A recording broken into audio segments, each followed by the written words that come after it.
Welcome to Kahani Bar, a cocktail of stories in English and in Hindustani. I am Payal, and today's story is The Necklace by Guy de Maupassant. She was one of those pretty and charming girls born as though fate had blundered over her into a family of artisans.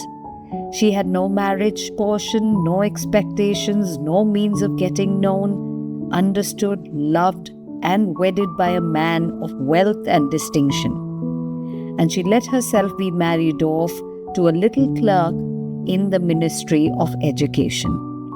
Her tastes were simple because she had never been able to afford any other, but she was as unhappy as though she had been married beneath her.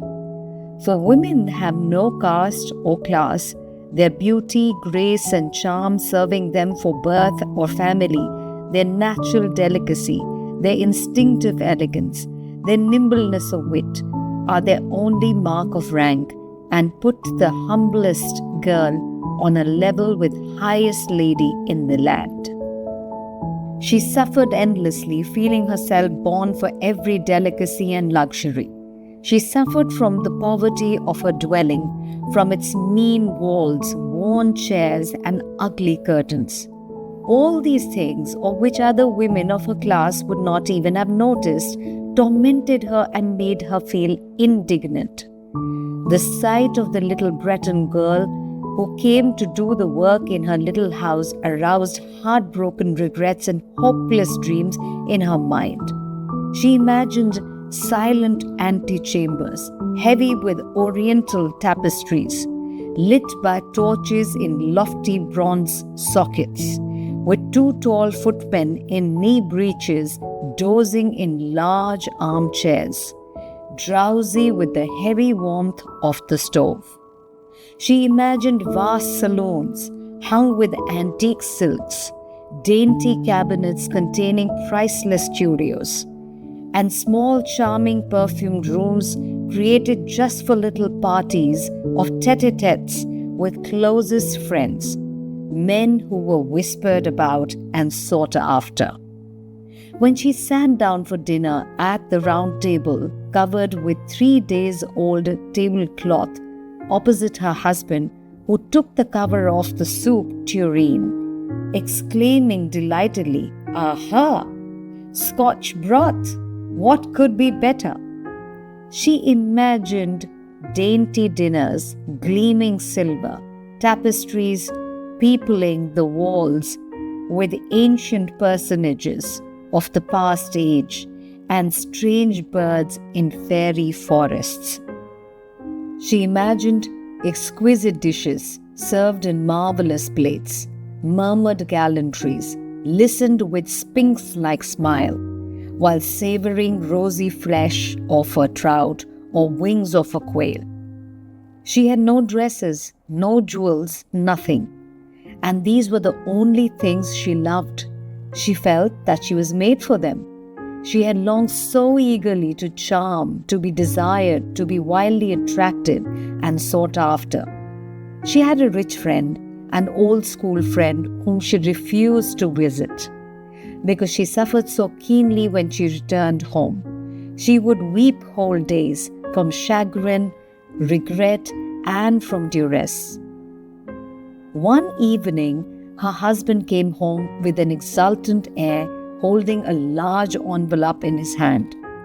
"Here's something for you," he said.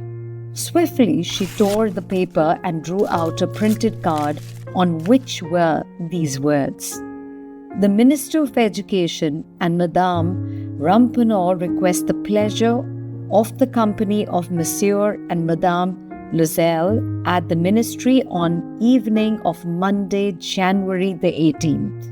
Instead of being delighted as her husband hoped, she flung the invitation petulantly across the table, murmuring, "What do you want me to do with this?"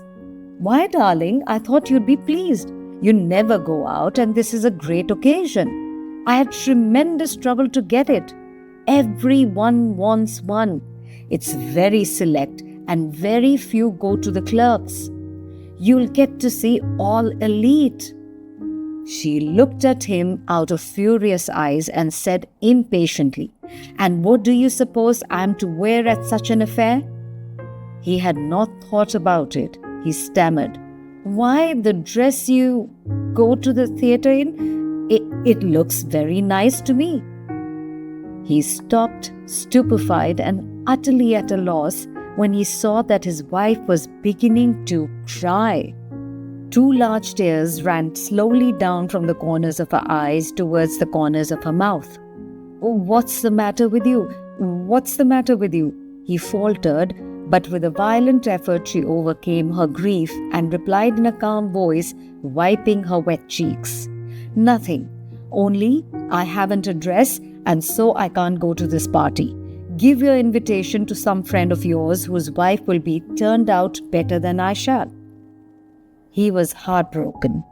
"Look here, Matilde," he persisted. "What would be the cost of a suitable dress, which you could use on other occasions as well? Something very simple?" She thought for several seconds, reckoning up prices and also wondering for how large a sum she could ask without bringing upon herself an immediate refusal and an exclamation of horror from the careful-minded clerk. At last she replied with some hesitation, "I don't know exactly, but I think I could do it on 400 francs. He grew slightly pale, for this was exactly the amount he had been saving for a gun, intending to get a little shooting next summer on the plain of Nanterre with some friends who went lark shooting there on Sunday. "Nevertheless," he said, "very well. I'll give you 400 francs, but try and get a really nice dress with the money." The day of the party drew near, and Madame Loisel seemed sad, uneasy, and anxious. Her dress was ready, however, she seemed rather glum. Her husband said to her, "What's the matter with you? You've been very odd for the last 3 days." "I'm utterly miserable at not having any jewels, not a single stone to wear," she replied. "I should look absolutely no one. I would almost rather not go to the party." "Wear flowers," he said. "They're very smart at this time of the year. For 10 francs you could get 2 or 3 gorgeous roses." She was not convinced. "No, there's nothing so humiliating as looking poor in the middle of a lot of rich women." "How stupid you are!" exclaimed her husband. "Go and see Madame Forestier and ask her to lend you some jewels. You know her quite well enough for that." She uttered a cry of delight. "That's true! I never thought of it." Next day, she went to see her friend and told her trouble. Madame Forestier went to her dressing table, took out a large box, brought it to Madame Loisel, opened it and said, "Choose, my dear." First, she saw some bracelets, then a pearl necklace, then a Venetian cross and golden gems of exquisite workmanship.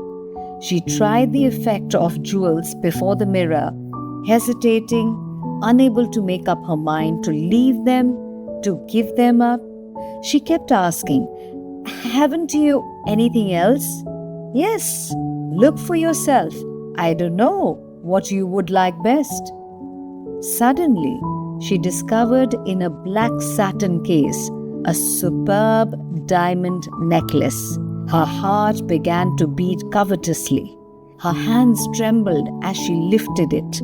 She fastened it around her neck upon her high dress and remained in ecstasy at sight of herself. Then, with hesitation, she asked in anguish, "Could you lend me this, just this alone?" "Yes, of course." She flung herself on her friend's breast, embraced her frenziedly, and went away with her treasure. The day of the party arrived. Madame Loisel was a success. She was the prettiest woman present, elegant, graceful, smiling, and quite above herself with happiness. All the men stared at her, inquired her name, and asked to be introduced to her. All the under-secretaries of state were eager to waltz with her. The minister noticed her. She danced madly, ecstatically, drunk with pleasure, with no thought for anything. In the triumph of her beauty, in the pride of her success, in a cloud of happiness made up of this universal homage and admiration of the desires she had aroused, of the completeness of a victory so dear to her feminine heart. She left about 4 o'clock in the morning. Since midnight, her husband had been dozing in a deserted little room in company with 3 other men whose wives were having a good time. He threw over her shoulders the garments he had brought for them to go home in modest everyday clothes, whose poverty clashed with the beauty of the ball dress. She was conscious of this and was anxious to hurry away, so that she should not be noticed by the other women putting on their costly furs. Loisel restrained her. "Wait a little, you'll catch cold in the open. I'm going to fetch a cab." But she did not listen to him and rapidly descended the staircase. When they were out in the street, they could not find a cab. They began to look for one, shouting at the drivers whom they saw passing in the distance. They walked down towards the Seine, desperate and shivering. At last they found on the quay one of those old night prowling carriages which are only to be seen in Paris after dark, as though they were ashamed of their shabbiness in the daylight. It brought them to their door in the Rue des Martyrs, and sadly they walked up to their own apartment. It was the end for her, and for him, he was thinking that he must be at the office the next morning. She took off the garments in which she had wrapped her shoulders, so as to see herself in all her glory before the mirror. But suddenly she uttered a cry. The necklace was no longer round her neck. That's all for now, folks. In case you're wondering, what will Matilde do? Will she tell Madame Forestier or will she not? And if she does, then how will she break the news? Then do sign in next week to know more about the necklace. This is Payal signing off for now. Till then, take good care of yourselves until we meet again.